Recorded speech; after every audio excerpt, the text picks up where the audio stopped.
Liturgie. Wanneer ons oor liturgie praat, beteken hierdie groot woord vir die meeste mense dit wat ons op 'n Sondagmôre doen in en tydens die erediens. En alhoewel dit wat ons doen tydens die heilige mis, tydens die erediens, alhoewel dit deel vorm van die liturgie, is liturgie baie meer as net dit.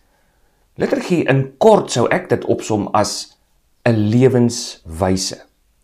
Liturgie is 'n lewenswyse, ons lewe saam met God se lewe. Die manier waarop God leef, homself deel met ons en ons daarmee interaksie het en dan die invloed wat God se lewe het op ons eie lewe elke dag. Daar is baie invalshoeke tot liturgie as ons oor liturgie sou praat. Wat dit is, wat dit behels, hoe dit werk en al die verskillende elemente en kante van liturgie. Dit is 'n konsep wat ek dink baie misverstaan word. Ek onthou dat in my protestantse agtergrond baie mense is negatief teenoor liturgie. Die oomblik as jy die woord gebruik, dan dink mense aan die Romeinse gevaar. Of mense sal baie maklik sê, onthou ek, selfs professors in die NG Kerk, ons is nie 'n liturgiese kerk nie. En 'n mens wonder partykeer, wat bedoel hulle daarmee as ons sou sê dat liturgie is 'n lewenswyse waar ek alles wat ek het, alles wat ek is, draai en oriënteer tot God op grond van sy roeping, die rede waarom hy ons gemaak het, in die eerste plek as sy beelddraers, en die taak wat hy vir die mensdom gegee het as priesters van die Here. So waarom sou 'n kerk en 'n kerk se professors en mense dan sê, ons wil niks te doen hê met liturgie nie. Ons is nie 'n liturgiese kerk nie. Ek dink dis belangrik dat ons so 'n bietjie gesels ook in 'n reeksie video's wat kom oor liturgie en die sakramente. Die liturgie en die sakramente, omdat dit baie prominent is in die Katolieke Kerk. Maar weer eens, ek wil dit tog beklemtoon, liturgie is nie in die eerste plek Rooms-Katoliek nie. Dit is nie maar net ortodoks Katoliek nie. Liturgie is 'n lewenswyse. Dis 'n lewenswyse. Ons sou ook kon sê dat liturgie gaan oor daardie uitnodiging wat God aan ons gee as sy kinders, as mense, as geskape mense na sy beeld, daardie uitnodiging om hom te aanbid en dan ons reaksie op die feit dat hy wil hê ons moet hom ken, ons moet in 'n verhouding met hom wees en die voorreg wat ons dan het om hom te kan aanbid. Dis 'n deelname aan God se verlossingswerk en dis belangrik. Liturgie is 'n deelname aan God se verlossingswerk. 'n Mens sou ook kon sê dat liturgie is hierdie wisselwerking of hierdie uitspeel, as 'n mens dit so wil noem, hierdie wisselwerking of uitspeel van 'n deelname van ons as mense aan en in die verlossingswerk van God drie-enig. Dit wat hy vir ons doen as God drie-enig. Nie net in die verlede wat hy vir ons gedoen het in Christus nie, maar wat hy ook elke dag vir ons aanbied, gee en doen. Die feit dat hy elke dag vir ons die geleentheid gee om te kan deel kry aan sy goddelike natuur. 2 Petrus 1 vers 4. Daarom sou ons ook kon sê dat liturgie hou verband met theosis, om een te word met God. God wat een word met ons. God wat homself deel met ons en ons wat onsself deel met God. God wat hom tot ons rig en ons wat ons tot God rig. Dis ook hoe 'n mens liturgie sou kon beskryf, want dit is uiteindelik die grondslag van wat liturgie is. Liturgie is ook 'n bepaalde manier waarop ons reageer op God se roeping, daardie dag toe hy ons geskape het vir Adam en Eva, vir my en vir jou, toe hy ons geskape het as sy beelddraers, om hom te verteenwoordig in hierdie wêreld. En ons sal nou iets daaroor weer ook sê. Maar liturgie hou ook verband met die feit dat ons as gelowiges, elkeen van ons as individue, ons as kerk, liggaam van Christus, huisgesin van God, dat ons gestuurdes is van die Here. Ons is daardie mense wat gestuur is met die opdrag om die wêreld 'n beter plek te maak, deur die verkondiging en die uitleef van die evangelie, die verlossingswerk van Christus, wat gekom het om hemel en aarde met mekaar te versoen deur sy bloed, deur sy kruisdood, deur sy opstanding, sy hemelvaart, die uitstorting van die Heilige Gees. So, baie belangrik, ons kan sê dat liturgie is in die eerste plek God drie-enig se werk. Dis belangrik. Liturgie is in die eerste plek God se werk. Dit wat hy vir ons doen, dis die een kant. En onthou dit nou, liturgie het twee groot kante. In die eerste plek die werk wat God vir ons doen, en in die tweede plek dit wat ons in reaksie op God se werk vir ons terugdoen, hoe ons reageer tot dit, hoe ons roeping opneem as kinders van die Here, as geroepenes van die Here om deel te neem aan die ekonomie van verlossing. So, dis belangrik, daar is hierdie twee kante, God, drie-enig, en ons as mensdom. En liturgie is eintlik die wisselwerking tussen ons en God, in die leef en doen van die verlossingsplan van God. Dis 'n rig van ons lewe tot God in reaksie op God wat ons soek, kom opsoek. Dis baie so mooi, Bishop Robert Barron sê dit baie keer dikwels op grond van die kerkvaders, dat wanneer ons na die Bybel kyk en ons verskillende temas deur die Bybel sou wou gee, ek onthou van die teologie uit, daar is altyd teoloë wat probeer om die Bybel op te som in een groot tema. En elkeen van hierdie temas is mooi en het sy sterkpunte en sy beperkinge. Maar een van die groot temas wat ons sou kon identifiseer, is nie soseer ons soeke na God nie. Dit is daar. Maar dit is nie soseer ons soeke na God nie, as wat dit dalk eerder is, God se soeke na die mens. God se soeke na die mens. En liturgie is hierdie twee wat by mekaar kom. Dis liturgie. Dis liturgie. God tree eerste op en trek ons dan in die misterie van, hy trek ons in die misterie van wie hy is. Hy trek ons in die misterie van Jesus Christus. Daardie ongelooflike werk wat hy doen. Daarom in die katholieke liturgie sal ons dikwels hoor, daar word gesê al in die begin van die liturgie, dat ons neem nou deel aan die heilige misteries van Christus. Ons neem deel aan die heilige misteries van Christus. Ons vier die heilige misteries van Christus. En dis ook wat ons katekismes sê. Ons katekismes sê dit baie mooi in paragraaf 1068, dat die liturgie is die viering van die misteries van Christus. Watter misteries? Die totaliteit van wie hy is, God wat mens geword het, die inkarnasie, sy twee nature, sy sterwe aan die kruis, sy opstanding, sy hemelvaart, die misterie van wie Jesus is, wat hy kom doen het, wat het God vir ons kom doen in Jesus Christus. Liturgie is 'n viering daarvan. Nie net in die erediens nie, nie net in die heilige mis nie, maar elke dag in my lewe. En ons sal sien dat in die liturgie is daar meer as een vlak.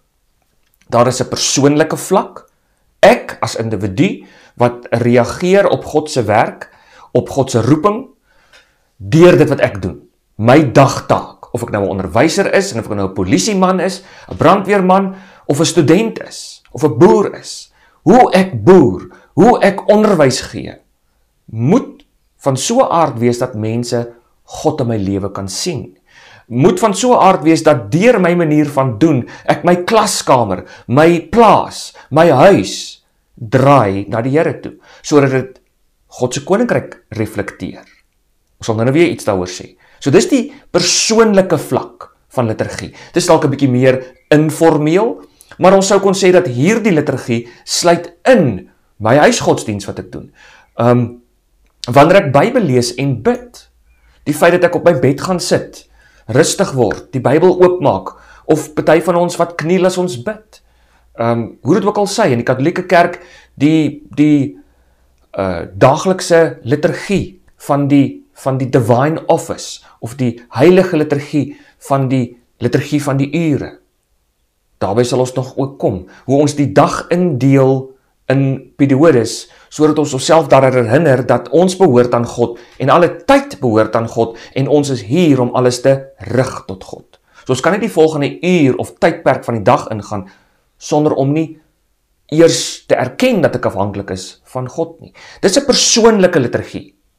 Maar liturgie is ook, amper wil ek sê, nie ten beste nie, want dit is nie die een teenoor die ander nie, maar optimaal, wil ek amper sê, is liturgie ook koöperatief.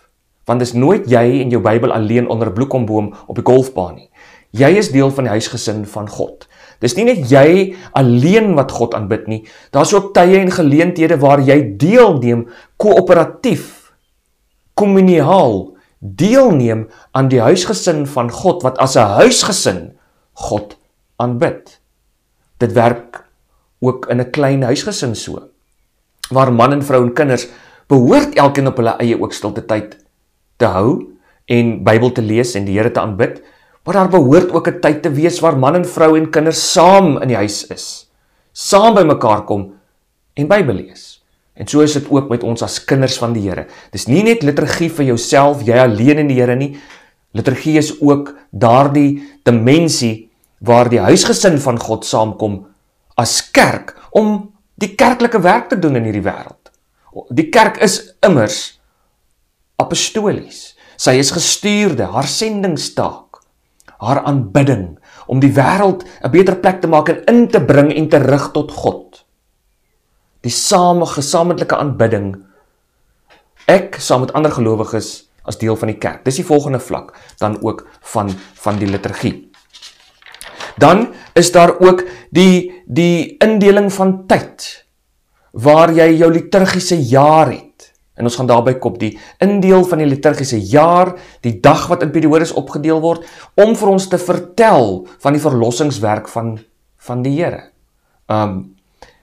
Die belydenis van Nicea, die 12 artikels, wat in 'n sekere sin opgedeel word sodat tydperke van die jaar ons fokus op sekere belydenisse, binne die groot storie van dit wat God vir ons kom doen het, binne die groot storie van die misterie van God drie-enig wat kom soek na die mens, en ons uitnooi om deel te word van sy verlossing om die wêreld 'n beter plek te maak.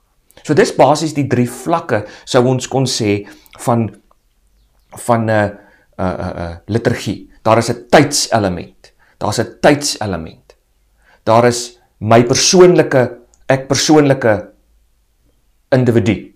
En dan is daar 'n kommuniale, koöperatiewe groepselement. En dis baie belangrik.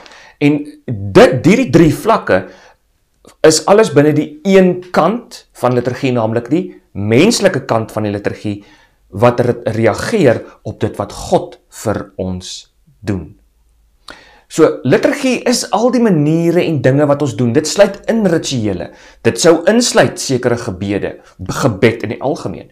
Dit sluit in alles wat ek doen wat georiënteerd behoort te wees tot die Here. En dan is daar formeler gedeeltes waar ons in die kerk bymekaar kom, die liturgie daar, en ons sal daaroor gesels, en dan is daar God se kant. God, sinne sou ons ook kon sê, is meer informeel en formeel, algemeen en in besonder. Algemeen, God se seëninge teenoor die wêreld. Die feit dat ons God kan opsoek in die natuur, deur die natuur te bestudeer as wetenskaplikes, en God se misterie raak te sien. Die psalms wat vir ons sê dat die een dag vertel aan die volgende dag van die wonderwerke van God. As ek na die hemel kyk, wat is die mens dat een hom dink? Want kyk hoe groot is U. Kyk hoe almagtig is U. Die reën wat vir ons vertel van God. God se algemene openbaring. God wat in die algemeen met die wêreld werk. Maar dan is daar die besonderse werking van die Here, gerig op individue, maar ek wil eintlik uitkom by God se besonderse werk in en deur Jesus Christus, die Heilige Gees en deur die Vader.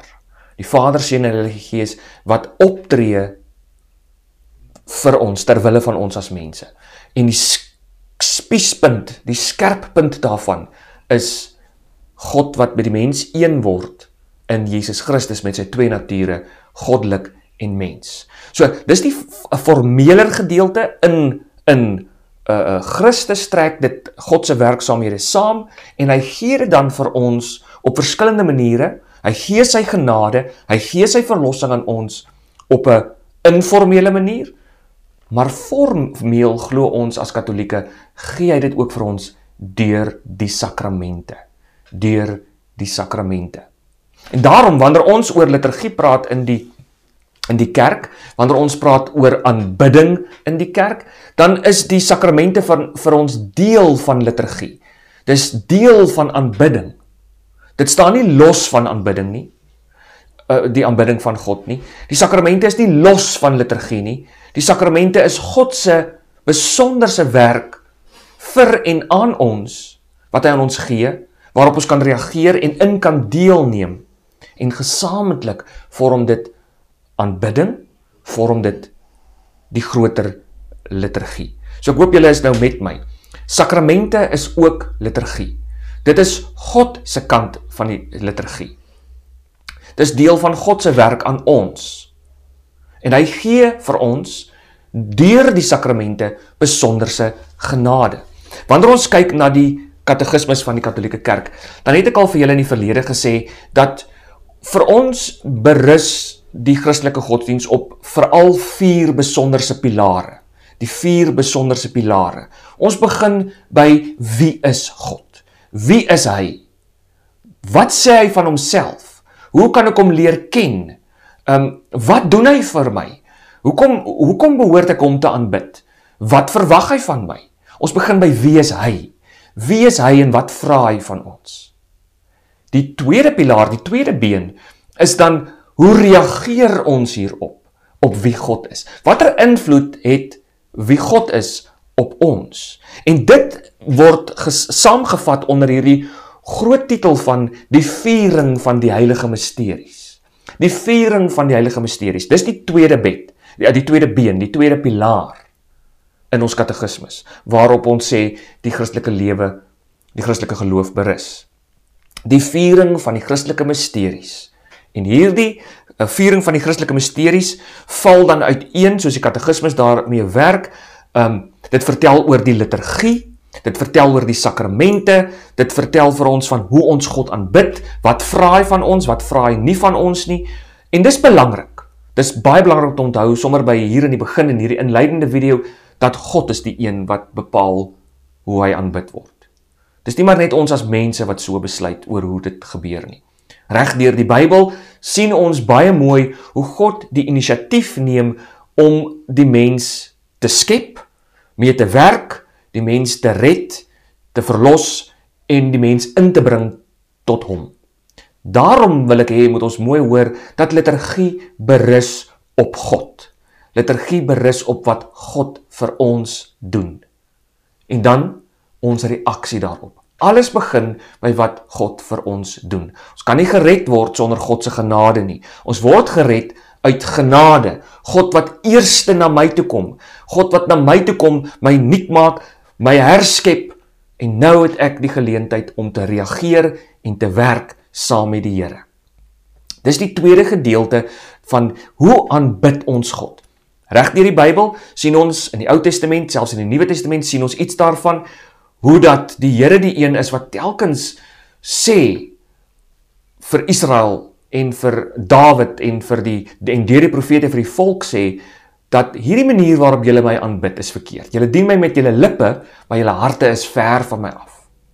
En daarom is dit belangrik ook dat liturgie gaan vir ons niks beteken as ons dit nie sien as 'n lewenswyse nie. Liturgie gaan vir ons niks beteken as ons dit nie sien as 'n lewenswyse nie. Die rede waarom ek om 'n kers aansteek, die rede waarom ek kniel, die rede waarom ek netjies aantrek kerk toe, die rede waarom ek sekere dinge doen en nie doen nie, berus alles op wie God is, nie op wie ek is en wat my giere en grille is nie.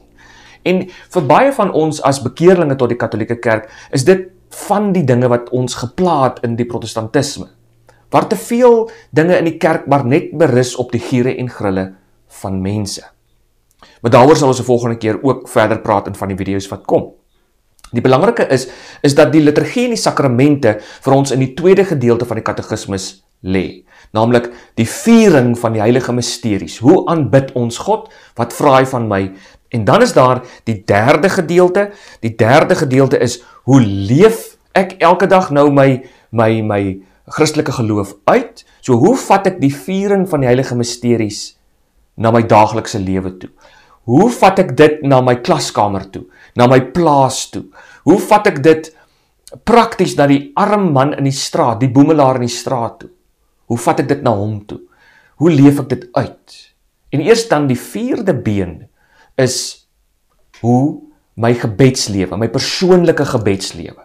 So ons sou kon sê dat been 3 en been 4 alles nog deel vorm van die viering van die heilige misteries en dis berus en aansluit en geskakel is met hierdie tweede pilaar.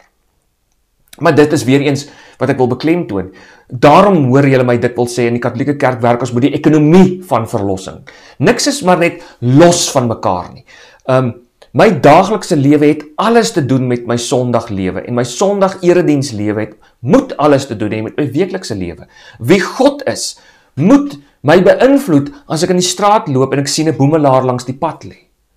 Dink aan die gelykenis van die barmhartige Samaritaan. Wie God is, beïnvloed alles in ons lewe. Daarom begin ons nie by wat is sonde nie, soos waarmee ek groot geword het nie, maar ons begin in die Katolieke Kerk by wie is God? Wie is God? Want jy gaan nie weet wat sonde is, as jy nie eers weet wie God is nie. En hoe hy wil hê ons moet hom aanbid en wat hy van ons vra en wat hy van ons verwag nie. So dis die groot agtergrond wat ek wil hê julle moet mooi hoor van wat liturgie en sakramente is. 'n Paar mooi dingetjies wat ons oor kan gesels en nog gaan praat. Ek wil dit weer beklemtoon. God tree eerste op. God tree eerste op en trek ons in die misterie in van wie hy is. En dis belangrik, want baie van die kritiek wat ons kry, en wat julle dalk al gehoor het, is dat die liturgie is mensewerk en is maar net goed wat mense uit hulle duim uitsuig. Nou daar is 'n menslike kant aan, en ek gaan nou sê hoekom ek so sê, daar is 'n menslike kant aan, want dit gaan oor ons reaksie ook. Maar dit is nie maar net menslike werk nie, dit begin nie by ons nie. Dit begin nie by ons nie. Liturgie is in die eerste plek God se werk. Dis God se werk in die eerste plek. Hy, God die Vader, wat ons deur en in Christus deur sy Heilige Gees intrek, optrek tot homself, sodat ek as individu en ons as kerk kan reageer op wat die Here elke dag vir my doen. Paus Benedict die 16de, wat 'n groot liturg was en baie geskryf het oor liturgie. Hy het 'n groot werk, The Liturgical Works. En dit is nog geskryf onder die naam Ratzinger, toe hy nog kardinaal was, maar dit is 'n baie besonderse versameling van werke, waarin hy praat oor die liturgie. Dis onder andere toe ek dit gelees het, waar ek besef het, dat ek verkeerd geleer is oor die heilige mis, en in besonder die heilige nagmaal, die Eucharistie. Maar daarby sal ons kom. Maar hy skryf baie mooi, dat liturgie kan ons beskou as die samekoms van hemel en aarde. Die wisselwerking van die hemel en die aarde. God en die mens. God en die mens. David Fagerberg, David Vageberg, 'n groot liturg, besonderse boeke wat hy geskryf het. As jy 'n geldjie het en tyd het, doen die moeite om sy boeke in die hande te kry. David Fagerberg. Hy skryf baie mooi, dat liturgie is die lewe van God drie-enig, wat oorloop in die lewe van die kerk, en dan deur die kerk, deur ons, na die wêreld toe.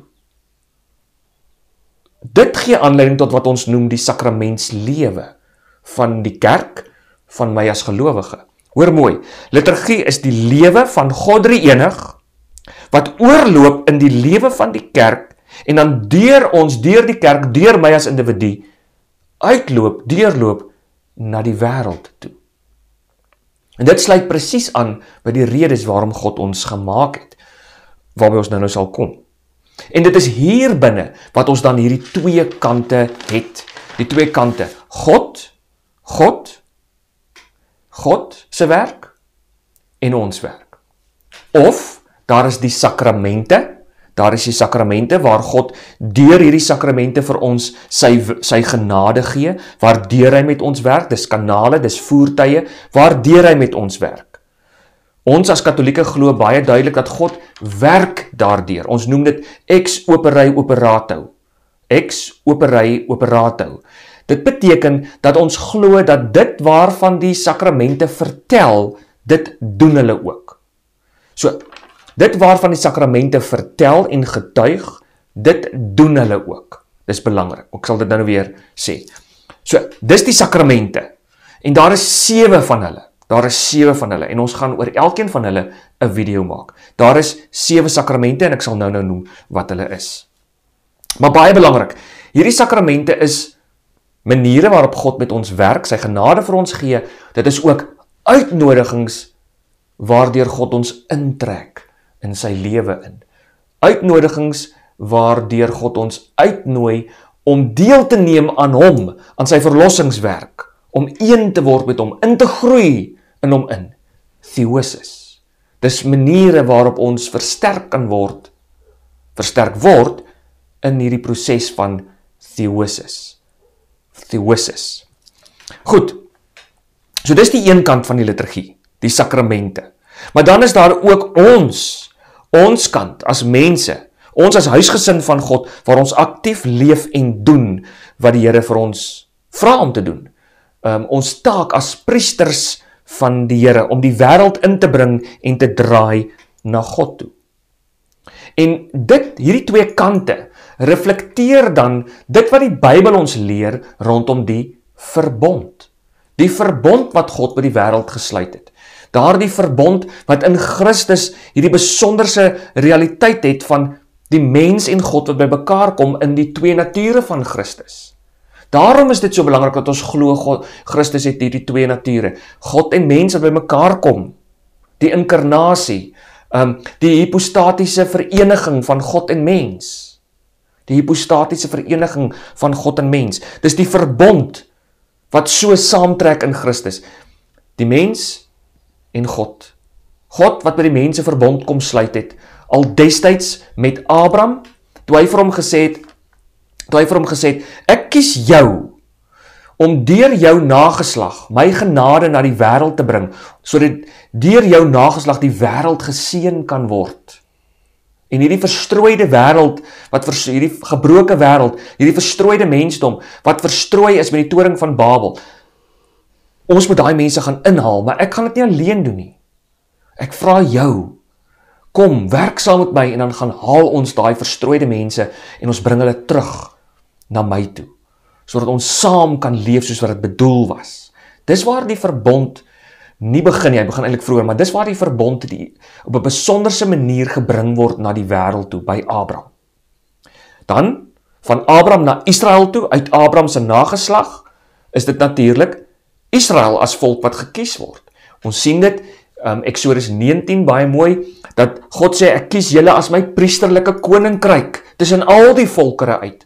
Hoekom? Sodat Israel deur hulle wette, deur hulle daaglikse manier van doen, deur hulle tempeldiens, deur die manier van boer, deur die manier van handel dryf, moet hulle die koninkryk van God reflekteer en die wêreld 'n beter plek maak en so die wêreld seën. En uit Israel, binne Israel, kies God Dawid om aan hom op 'n besonderse manier die verbond te bring. Iemand uit jou nageslag sal kom en tot in ewigheid op jou troon regeer oor die wêreld. Iemand uit jou nageslag sal regeer. En dit trek saam in Christus Jesus. In Christus Jesus. Ons sien in die Ou Testament dat die mensdom sukkel om hulle kant van die verbond na te kom. Dit is uiteindelik deel van die redes waarom Christus gebore word, waarom God mens word. Om juis hierdie 2 kante by mekaar te bring, waar die mens die hele tyd sukkel om alles na God toe te draai. Hierdie elemente van die verbond wat ek nou genoem het, strek natuurlik terug na die Noag reënboogverbond, waar God reeds gesê het na die groot vloed, dat ek sal met die mensdom bly werk, ek bly verbind aan die mensdom, die reënboog, ek bly verbind aan die mensdom. Ek gaan nie die wêreld net vernietig nie. Die Noag reënboogverbond. Maar dit strek terug na die rede waarom God die mensdom gemaak het. God het nie maar net die wêreld geskep om 'n woeste leë plek te wees nie, en om maar net te vergaan nie. God het nie maar net ons gemaak en ons aan ons eie lot oorgelaat nie, selfs toe ons in sonde geval het. Nee, God kom, soek die mens, Adam en Eva, hy sê, waar is jy? God het geweet, maar hy kom en hy soek die mens, daarom weer verlossing berus altyd eerstens op God. Dit is net moontlik weens God. Liturgie is net moontlik weens God. Dit is nie maar net mense werk wat ons uit ons duim uitsuig nie. Liturgie berus alles op God. Liturgie strek terug na Genesis 1 en 2. Daar waar God die mens kom maak as sy beeld, sy verteenwoordigers. Man en vrou het hulle gemaak om te heers oor die wêreld namens hom. Nie namens onsself nie, namens hom. Ons verteenwoordig hom. En ons sien dit baie mooi in Genesis 2 vers 15. Daar in die tuin, wanneer daar so mooi staan, dat God skape alles, maar daar was nog nie plante nie, ensovoorts, wanneer het nog nie gereën nie, en daar was nog nie 'n mens om die grond te bewerk nie. En dan skep hy Adam en Eva, en hy sê vir hulle, dat julle taak is om die wêreld te bewerk, en die Hebreëse woord is abaat, om die wêreld te abaat. En kyk ons deur die Bybel heen, dan sien ons dat hierdie woord abaat word telkens in die res van die Bybel gebruik om die priesterlike werk te beskrywe van die priesters rondom die tabernakel en die tempel. En ons sien dit veral in Levitikus en in Numeri en Deuteronomium en selfs ook in Exodus. Abaat. Die mens wat geskep word met die bedoeling om as verteenwoordigers van God priesters te wees, sodat ons, soos Veggeberg mooi sê, die tong kan wees van 'n stom skepping. Sodat ons die wêreld kan oriënteer en inbring na God toe, en saam met die wêreld God kan loof en prys, en ingroei al dieper en dieper in God in, en beterder kan word. Theosis. Beter kan word as wat God ons selfs geskaap het, want daar staan, hy het ons goed gemaak, nie perfek nie. Dit is 'n gesprek vir 'n ander keer, ek het al daaroor gepraat in die verlede, as ons praat oor die ekonomie van verlossing, gaan kyk gerus daardie video. Die punt wat ek wil maak is dat liturgie begin daar, die dag toe God die mens maak as sy verteenwoordigers. Dis waar liturgie begin, daar, in Genesis 1 en Genesis 2. God wat die mensdom maak, om alles te draai en te oriënteer en te rig tot God. Dis waar liturgie begin. En kan julle nou iets daarvan sien, die problematiek daarvan, as ons sê, nee, ons is nie 'n liturgiese kerk nie, ons stel nie belang in liturgie nie, dan sê jy eintlik, ons is nie 'n kerk wat ons draai na God toe nie, ons is nie 'n kerk wat vra wat God wil hê ons moet doen nie, ons is nie mense wat eerstens luister na die Here nie. Dis die implikasies daarvan as ons sê, ons stel nie belang in liturgie nie. Natuurlik, ek weet, dis omdat mense liturgie so verkeerd verstaan, dat mense baie maklik hierdie goeters sê, en dit strek natuurlik ongelukkig terug na die protestantse reformatie toe, waar ongelukkig daar soveel onkunde was en steeds is, oor die wonder van die viering van die mysteries van God. Weer wil ek sê, dit alles, hierdie verbondskonsep van die liturgie, berus alles op God en dit wat hy vir ons kom doen het, in Jesus Christus. In Jesus Christus. En dis baie belangrik. So, nou,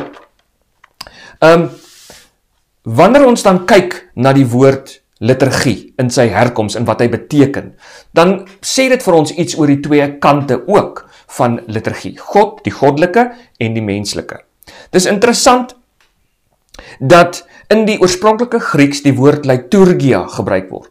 Liturgia. En oorspronklik hierdie woord strek terug in die Griekse geskiedenis na die geskiedenis van die Griekse stadstaate toe.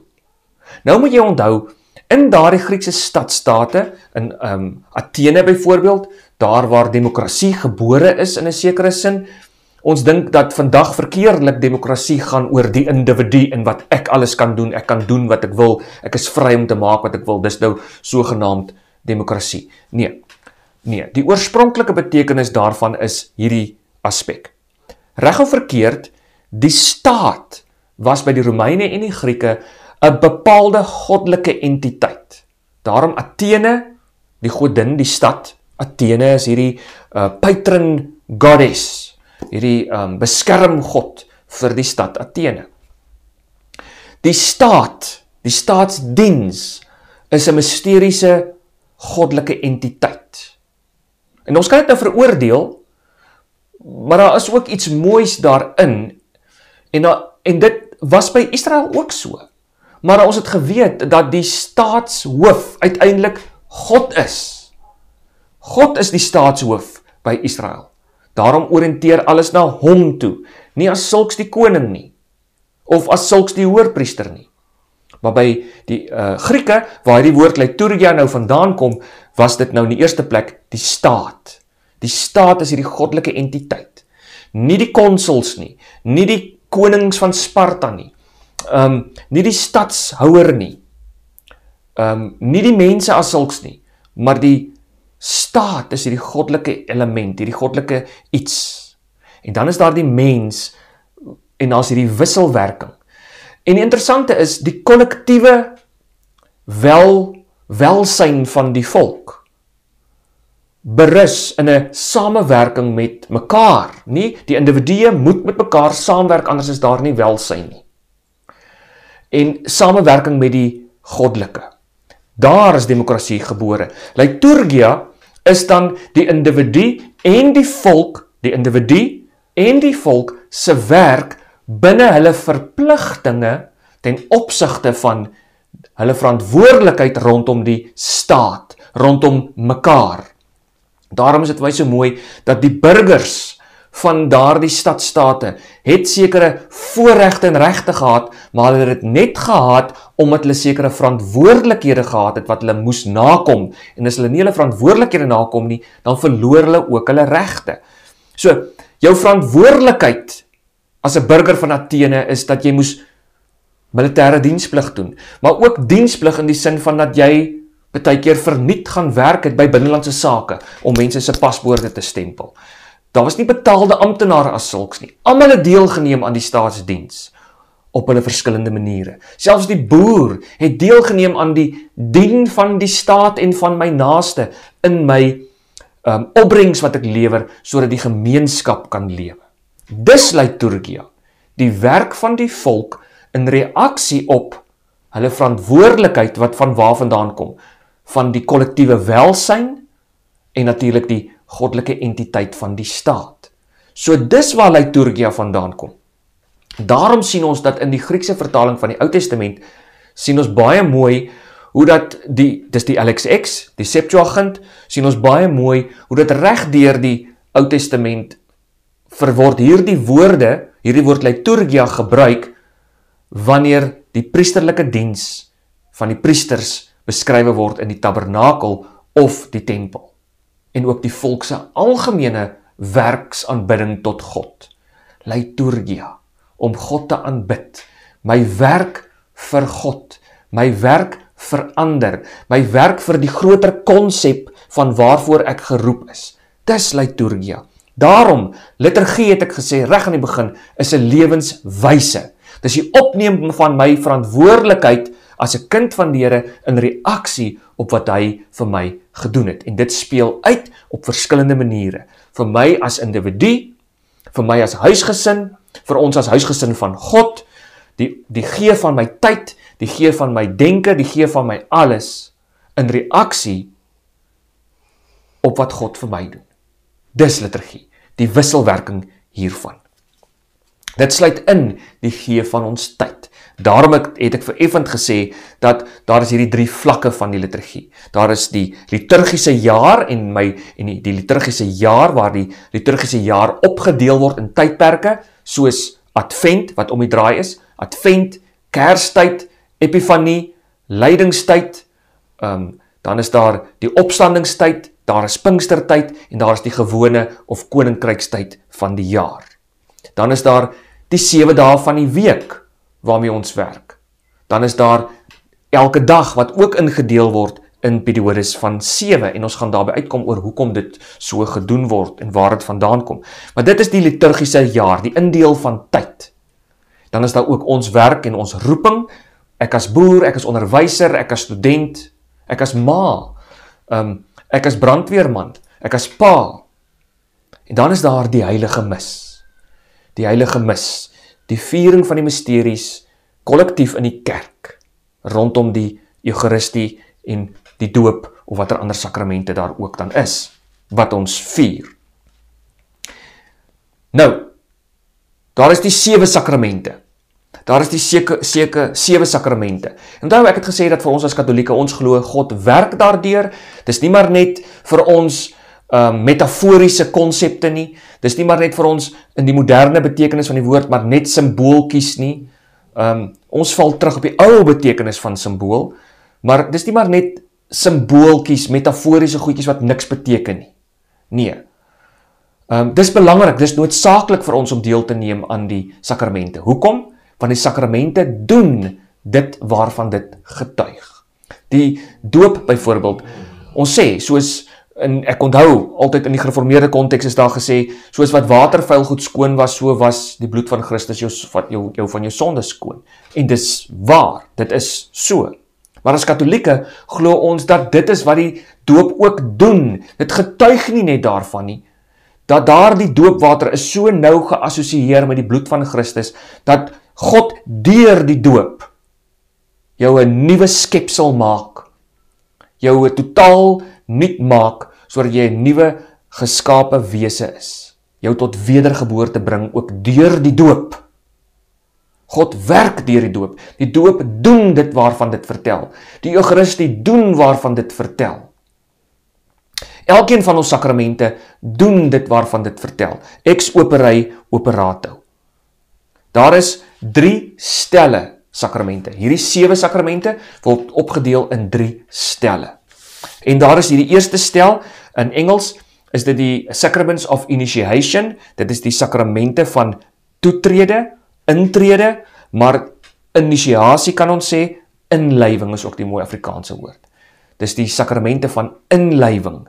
Die sakramente van inlywing. Die eerste sakrament van inlywing, dink nou mooi logies daaroor, hoe word ek deel van die kerk? Dit was reg van die begin af so, en by die kerkvaders, ek word deel van die kerk deur die doop. Die doop is die toetrede tot Christus, 'n toetrede tot die drie-eenheid, 'n toetrede tot die huisgesin van God, die heilige doop, die heilige doop.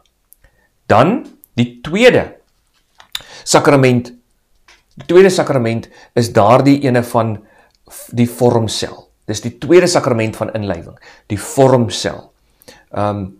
Eintlik die Nederlandse woord 'n vormsel. As ek nou deeg of sement vorm en ek maak dit dat daar 'n beeld kan uitkom, soos dink aan beeldhouwerk, as ek die gips vorm en daar kom 'n beeld uit, daai beeld is 'n vormsel, 'n maaksel, 'n vormsel, maar ons het nou die klem anders begin lê, nou praat ons van vormsel, maar dit is 'n vormsel. So, ons glo dat die persoon wat gedoop is en inkom in die liggaam van Christus in, word verder gevorm en omvorm deur die genade van God, deur onderrig, deur sy ouers, deur die kerk, deur sy eie toewyding aan die Here. En dan is daar 'n moment, 'n dag, waarop hierdie sakrament, hierdie vormsel aan hierdie individu gegee word. God wat hierdie persoon toevou in sy liefde verder. Dat hierdie persoon toevou in sy liefde verder en hom meer inbring dieper in homself in. Ons sou dit ook kan noem, sodat julle dit beter verstaan, belydenis van geloofaflegging. Confirmation in Engels. Belydenis van geloofaflegging, maar hierdie vormsel om omvorm te word deur God se genade tot op 'n bepaalde punt waar ek verantwoordelikheid opneem as 'n volwassene in die geloof binne die huisgesin van God. Dis die vormsel. Dan is daar die Eucharistie. Die Eucharistie of die heilige kommune. Die nagmaal.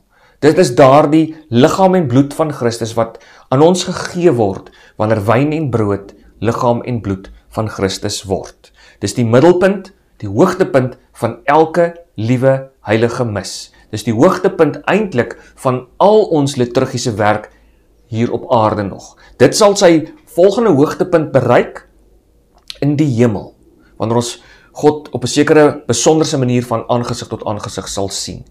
Dan sal die Eucharistie ook op 'n sekere manier weer 'n keer vervul word. Ons sal daaroor praat. Die Eucharistie vervul die Ou Testamentiese offers op 'n sekere manier. Al die sakramente doen, maar die Eucharistie op 'n besonderse manier en weer 'n keer sal die Eucharistie tot vervulling gebring word met die nuwe hemel en die nuwe aarde. Maar dit is die hoogtepunt van ons sakramentslewe hier op aarde. Dan is daar die volgende stel sakramente. En dit is die sakramente van genesing. Dit is die sakramente van genesing. Of in Engels, the sacraments of healing. En dit is the anointing of the sick in Engels. Dit is die sieke salwing, waar ons die siek mense salf, en ons gaan daaroor praat, oor presies wat dit behels. En dan is daar die ander ene, ook deel van die sakramente van genesing, en dit is die bieg, dit is die mees bekende woord, maar ook die sakrament van versoening. In Engels, die reconciliation, sacrament of reconciliation. Versoening, die bieg. Dis die tweede stel, die sakramente van heling. God wat deur sy genade die gebroke mens heel, van sy sonde, maar ook van sy siek wees, of versterk in sy siek wees. Want vir ons is jy dood as gelowiges nie iets om voor bang te wees nie. Maar daarby sal ons kom. Dan die derde stel sakramente is die sakramente van jou lewensroeping. Die sakramente van jou lewensroeping, die sakramente van roeping. Daar's twee van hulle. Dit is die huwelik, God wat jou roep tot die huwelik, om jou roeping te vervul as man en vrou, en dit wat daarmee gepaard gaan, en dan is daar die sakrament van die heilige ordes, the holy orders in Engels, die heilige ordes, die beter Afrikaanse woord is die wydingssakrament, waar individue op 'n besonderse manier toegewy word om binne die huisgesin van God leiding te neem in hierdie oriëntering tot God, die priesters van die Here.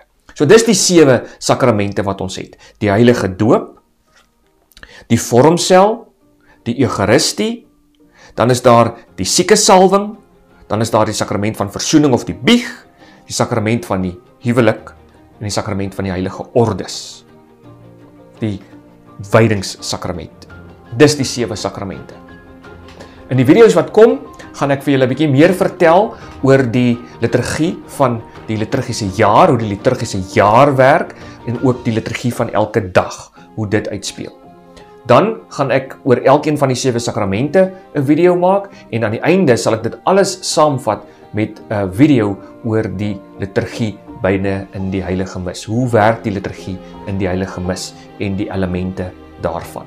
So dis wat ons in die volgende paar weke na gaan kyk. Baie dankie dat julle saam gekyk het na hierdie inleidende video. As daar enige vrae is wat julle het oor die liturgie of die sakramente, asseblief is julle welkom om aan die onderkant van die video op die YouTube daar julle vrae te vra, of op Facebook waar hierdie video ook gedeel word. Vra julle vrae en dan sal ek dit antwoord sodra ek dan daarby kan uitkom. Dankie dat julle saam geluister het en mag julle 'n geseënde dag dan ook verder hê.